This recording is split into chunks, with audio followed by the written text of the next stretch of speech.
Hello, I'm Michael Redmond, professional Go player.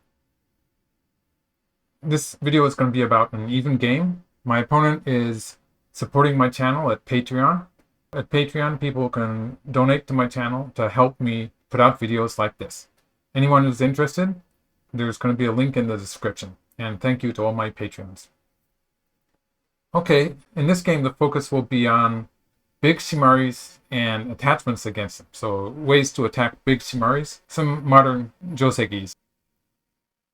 So let's just get into it. Okay, a lot of 3-4 points. And black extended. Black can extend here. This is the Joseki move. Also, you might see black playing some kind of an approach move in the upper left. So black could have played, for instance, this one. White might pincer if you like the pressing move. In this case, you might even see white pushing through and cutting. So it's going to be really complicated. This is not one of the Josekis that I wanted to do today, so I'll leave it here. So this is a very dangerous variation, by the way. So I would recommend you do a lot of research before you try this in real games. Otherwise, black could play a high shimari. Another way black can play in the upper left corner. So black did have choices here, but this move is reasonable. One might say black is making miai of the upper left corner and the upper right corner. Those are the two corners that seem to be more important in this opening. So I played the large knight's move. We see the big shimari here. And black plays the two-space shimari. So this is the other big shimari. Both of these have become very popular in recent years. So this is a case where the right side is really important. And just because white has this strong group in the lower left, this group is very strong. It's also sort of low down. And so the potential for both sides on the bottom side here is not so important. So it's the bottom side is probably the smallest part of the board. And so it's okay for black to be playing on the right side here. Nowadays, you see a lot of people don't like to play the pincers anymore. But this is a case where I think the right side is important. And white presses here and jumped. So this is a point where you see some people playing the knight's move here. This has become popular also. The difference between the knight's move and jumping on the third line is very subtle. Feel free to choose the one you like. And black pushed. Quite often pushing here is a big point, but in this board position, I would question it just a little bit. Just because this lower side is not so important. So this area here, not only is it relatively narrow, it's also reduced by the fact that white is solid in this corner. So white's group here is solid enough that expanding on the lower side is not so attractive for black. And so it's probably more important to focus on the right side of the board. So that would be this move. This move is actually much more important than it looks like. So just to demonstrate what black is doing with this move, let's have white play, actually white would play here, but let's have white play an extension on the side, and black will follow up with this, threatening to cut white off by pushing through at the start point. And if white answers like this, black is getting the corner. So black 5 is an important point in the corner, taking away white's space. And in a position like this, black would be building on that group on the right and making a big area on the right side that black controls. And like I said, white would probably be playing the attachment here, but that's the move I'm going to be talking about in the actual game sequence. So let's go to that. So when white plays this attachment, or any attachment against one of your stones in general, you have a choice of 4 moves. So the 4 moves I'm talking about are extending in one or the other direction, or playing a Hane against one of white's stone. And again, black has 2 choices. You usually try to find a Hane if you think you have a local advantage, or if you think your opponent has the local advantage, maybe you're going to play straight out. And this would be the safest move. So just to touch on this one gives white a lot of choices, just because it's not actively attacking the white stone. Maybe white's going to jump out here and play something towards the side like this. It does give white a bit more free space. So in this position, where I think black has a local advantage, I prefer to look at one of the Hanes. And I say black has a local advantage because Although, if we count the number of stones in the upper right corner, it's 2 stones each. Black does have the initiative, so black's going to play, when black plays a stone, it's going to be 3 against 2. And also black has this stone on the side, which is supporting black. So black does have a local advantage here. So I actually made 2 videos about this Joseki, and one of the videos was about this Hane. So this is the fighting variation. It generally gets into a big fight. So I would suggest you probably want to watch the video. There's going to be a link. There's going to be a link in the description too. Probably a link at the top of the screen. I'll leave that here because in this game it's actually better to play this Hane. One of the reasons is because the ladder favors black. So I made a video about this move also. In that video I was mostly talking about this variation, which depends on the ladder. So it was a different board position, obviously, because in this case the ladder favors black, and this would be a crash for white. So white cannot escape from the ladder. It doesn't work for white. So white can't do that. That's one of the reasons I suggest this move. So you can watch the video for this variation, which is also a very interesting thing, and there will be a link for this video too. In this game, when the ladder favors black, white's move has to be this one. And so white's limited to this move. And I want to talk about this for a bit here. So the key point is the 3-3 point in the corner. So black's going to take that. And white will probably play here. This is the main variation of this Joseki. And after this, white can connect it Q18 or play a hanging connection. So if white connects, black will play here. This gets rid of that weakness with the cut at R15, and it also puts some more pressure on white. So next, black can capture that white group, to capture the 4 white stones by playing at O18. So white will connect here, and black has sent it, so black can get to this point after all. So in this variation, black would be building on the right side, and also black has a good attack against white's group in the lower right. For the time being, white's alive on the top, but there's still a lot of room for black to invade on the top side. Otherwise, white can play the hanging connection. This is a slightly better connection to the left, but it does allow black to play this Atari.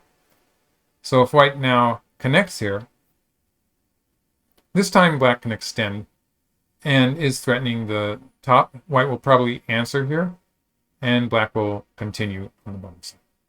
So in this case, with that stone at R19, actually black doesn't have to worry so much about the cut. So let's look quickly at the cut here. With the reinforcing stones on the side. So all of black's stones here are pretty important, but in particular this stone, and of course the 2 stones standing here, allow black to surround this white group. And with that stone, the stone 7 at R19, black's actually going to win the race to capture. So just to continue a bit further, this race to capture is going to be relatively easy for black. So I could continue, for instance, maybe we'll do this variation.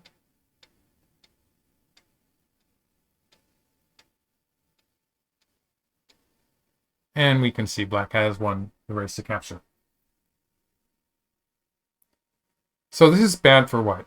And white would have to be aiming at that cut a bit more indirectly. So this is one of the main variations in which black can actually play away here. Or to go back to the other one, if white connects solidly, black, in this case, black does want to take more care of the cut at R15. And has sente to attack white in the lower right. So those are the 2 main variations for this Joseki when the ladder favors black. So the ladder I'm talking about again is this ladder where white would really like to play this move. But when the ladder favors black, it's just white can't do it. So for the variation when the ladder favors white, just watch the video. Okay, so black played here. And this is the variation I talked about in the video. Black actually should connect here, after which white can play here or white can play here. So for that, people have to watch the video. I'll just show you one variation here, where white goes down, putting pressure on the corner, and it's going to turn into a big fight, starting from here, spreading out towards the center of the board.